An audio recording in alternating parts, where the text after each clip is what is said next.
Welcome to the Improve and Have Fun podcast. My name is Paul PVP Perez, and on this podcast I work on improving myself while having fun along the way with the hopes of encouraging you to do the same. On this podcast I document my life, and I also enjoy creating content. And on this episode I'm going to be discussing my favorite horror movies from the 80s. Let's get into it. A coworker who was born in the 80s and grew up in the 90s told me that he didn't have many great horror movies as he grew up. I googled the films which came out that decade and beg to differ. Silence of the Lambs came out during the 90s, Interview with a Vampire, Dusk Till Dawn, Predator 2, The Faculty. These were some of my favorites of that period, but it got me thinking. I was born in the 70s myself and grew up in the 80s. There was iconic cinema that came out during that decade that is still talked about to this day. These specific horror movies of the 1980s have given me memories which will stay with me forever, the ones I'm going to talk about now. These are some of those films. 1984's A Nightmare on Elm Street. The idea of a monster killing you in your dreams, then you consequently die in real life, scared me bad. Can something like this happen?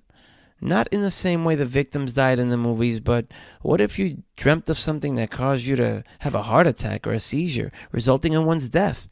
I'd follow this franchise for years, and afterwards seeing most of the films, even the TV show. I've dressed up as Freddy Krueger for a few Halloweens too. The next film here was A Nightmare on Elm Street 3, Dream Warriors, which came out in 1987. We've all dreamed of having extra abilities one time or another, such as flying or having extraordinary strength or being able to breathe underwater. This Elm Street sequel takes this and runs with it, and I loved it. When the first film was released, this was a question anyone who viewed the film would ask. From the very first film, if you have abilities in your dreams, couldn't you use them to defend yourself against Freddy? For me, the spookiest scene in this movie was when Freddy was holding Christian, who was Patricia Arquette, who was the main character, when he was holding Christian's mother's severed head while she was scolding her, which I guess that messed me up, but it was cool. It looked cool. The next film on my list here was The Thing from 1982. There's nothing like this film, really. The special effects, the movement of the creatures, the tension. Keith David, Kurt Russell, Wilford Brimley, who always comes across as a sympathetic character, but ends up being something so much more sinister. This is one of the best horror films I've ever seen, that I've seen repeatedly, time and time again. And still, there are some things that I've seen in this movie that I've never seen kind of repeated again with practical effects. And I'm telling you, this movie's just fantastic. It really is. The next film on my list here was Hellraiser from 1987. Now, once again, I'm running down some of my favorite horror movies from the 80s, and also images and things that have stayed with me from these movies till my current day right now. I'm 43 years old, So this is Hellraiser. It came out in 1987, and up until this film, I've never seen anything like this. The hooks and the sadomasochism vibe, the creativity of the look of Pinhead and the Cenobites was unique, totally unique. The lasting images from this film, which are forever burned into my mind, are the muscle, sinewy version of Frank crawling and sliming around in the attic upstairs in the house. Also is when Frank is in the other person's body, the body that he ends up growing into, and the Cenobites get him, and they basically put all those hooks in his face, and his face is all stretched, and he says, "Jesus wept," right before the face is pulled apart into a bunch of pieces. Like I said, gruesome stuff. The next film that's kind of stayed with me was An American Werewolf in London. This one particular scene in this movie from 1981, and it was a scene, the mutant Nazi massacre scene, which really disturbed me. It made me think, what if this happened to me and my family, The setting, the scene, right? You could watch this scene on YouTube, as a matter of fact. Before I did this review, I watched the scene again. not a review, before I wrote this article, I'm sorry.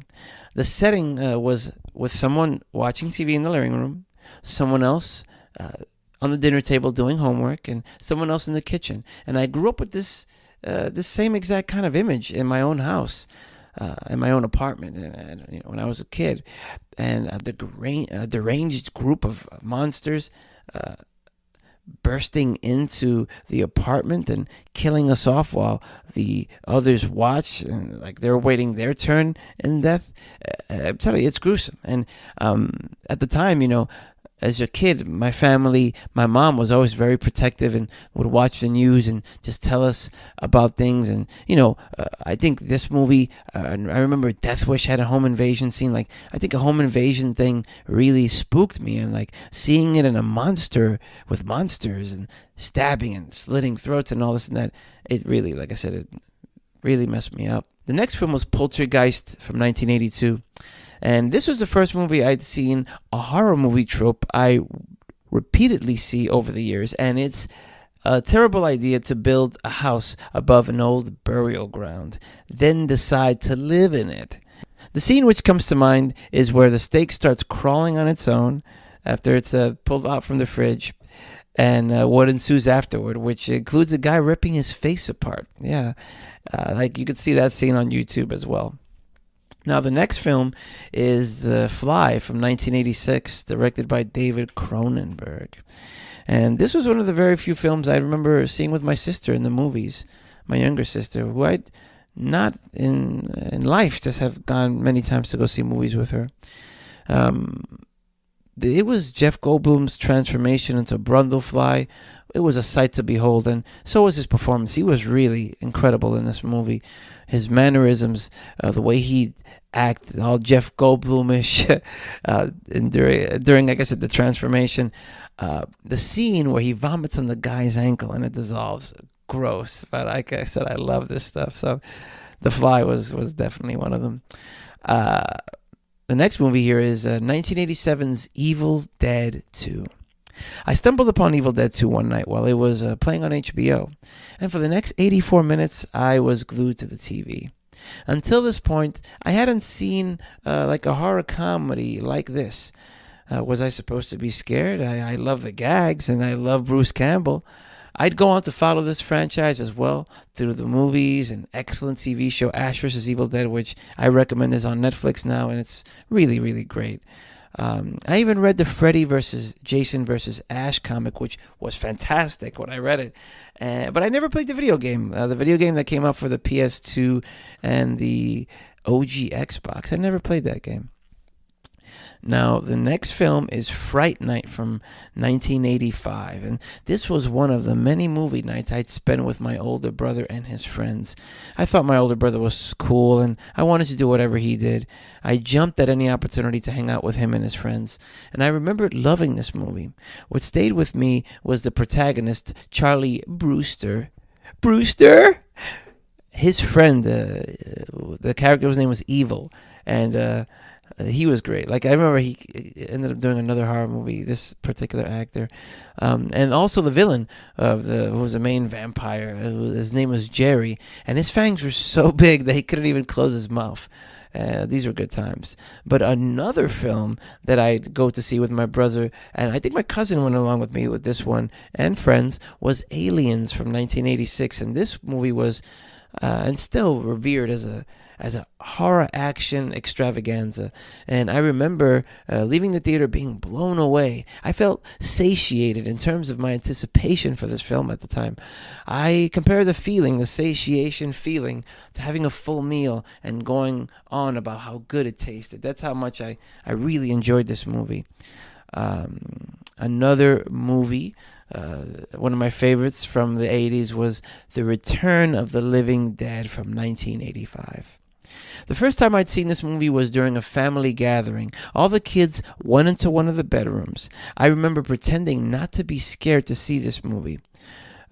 Some time before seeing this, I'd seen George Romero's Dawn of the Dead, the 70s movie, and that gave me trouble sleeping at night.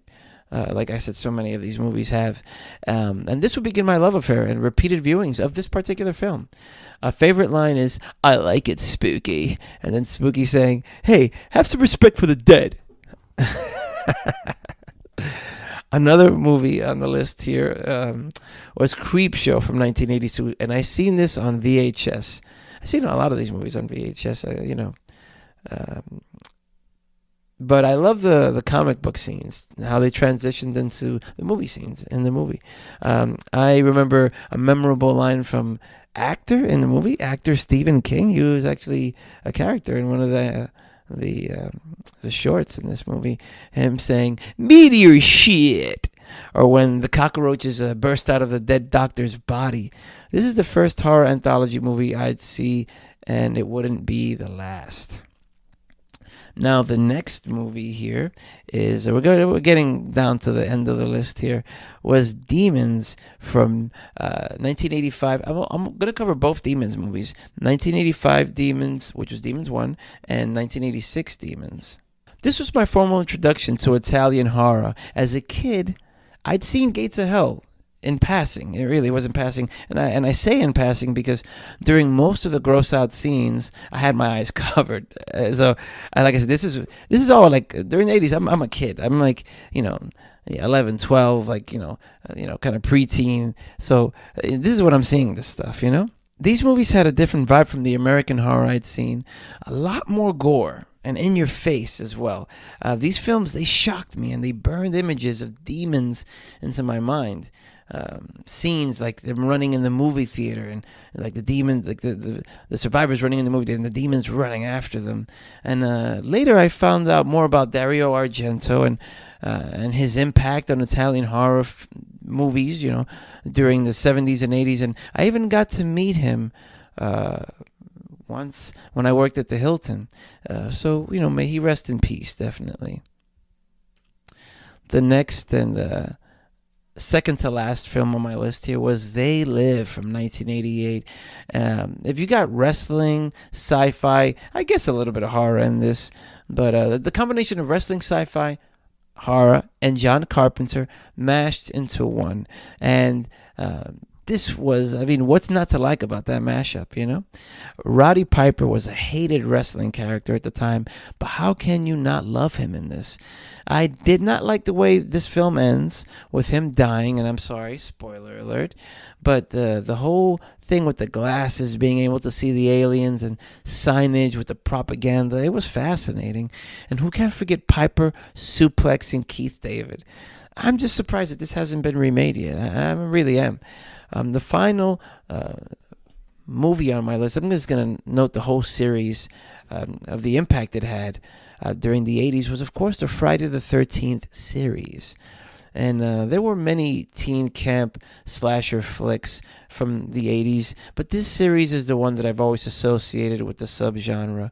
And I'm talking about other slasher horror movies, like a Sleepaway Camp comes to mind. I know that that's right now on Amazon Prime. You can check that out. But Jason is a horror icon, even if all the entries haven't been the best.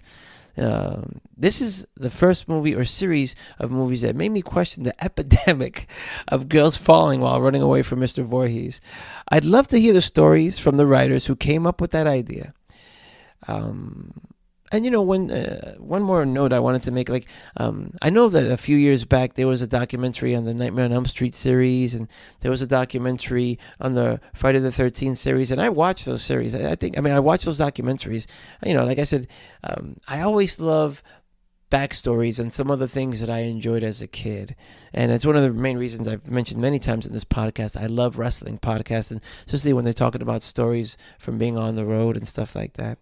But to wrap this up, I'm part of the age group where this retro resurgence of the 80s is being sold to, and I love it.